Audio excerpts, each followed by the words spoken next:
আমাদের যারা makeup artist আছেন তাদের প্রপার সম্মান বা শ্রদ্ধা আমরা করতে পারি না। চেঞ্জ করতে হলে অবশ্যই একজন মেকআপ আর্টিস্ট এবং হেয়ার স্টাইলিস্টের দরকার। ভালোবাসা আমার কাছে সেটাই যেটা দীর্ঘদিন থাকে। আমার কিন্তু ইন্ডাস্ট্রিতে কোনো বন্ধু আসলে নেই। আমাদের যারা মেকআপ আর্টিস্ট আছেন তাদের প্রপার সম্মান বা শ্রদ্ধা আমরা করতে পারি না। এটা খুব জেনারেল ক্যারেক্টার ছাড়া অফট্র্যাক যে সমস্ত চরিত্র আছে যেগুলোকে আমরা সিনেমায় দেখি বা নাটকে দেখি বা শর্ট ফিল্মে পর্দায় ভিজুয়াল মাধ্যমে দেখি, এগুলোতে সবসময় দেখা যায় অভিনয় শিল্পীকে নিয়ে অনেক চর্চা হয়, অথবা কখনো কখনো ডিরেক্টরকে নিয়ে বা গল্পটা নিয়ে চর্চা হয়। কিন্তু প্রধান কিছু ফ্যাক্টরস থাকে যেগুলো না থাকলে নাটক সিনেমা কিছু হয় না। এবং অত্যন্ত গুরুত্বপূর্ণ হচ্ছে মেকআপ এবং হেয়ার টিপ। একটা যে কোনো চরিত্রকে আপনারা এখানে অনেকেই আছেন, চেঞ্জ করতে হলে অবশ্যই একজন মেকআপ আর্টিস্ট এবং হেয়ার স্টাইলিস্টের দরকার। তাদের ভূমিকা অনস্বীকার্য।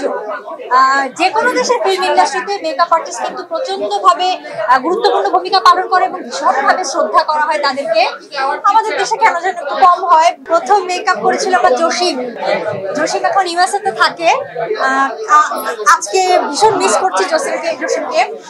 সে ন্যাশনাল অ্যাওয়ার্ডও পেয়েছিল মেকআপের জন্য। আমার কাছে ভালোবাসা সেটাই যেটা দীর্ঘদিনের হয়, মানে খুব ক্ষণস্থায়ী একটা ভালো লাগা বা একটা ইনফ্যাচুয়েশন, একটা মায়া মোহ, একটা ঘোর, এগুলো আমার কাছে ভালোবাসা না। এগুলো যেগুলো আমি টার্ম বললাম এগুলো সেগুলোই মায়া মোহ ঘোর, এগুলো বা মানুষ অনেক সময় আচ্ছন্ন হয়ে থাকে।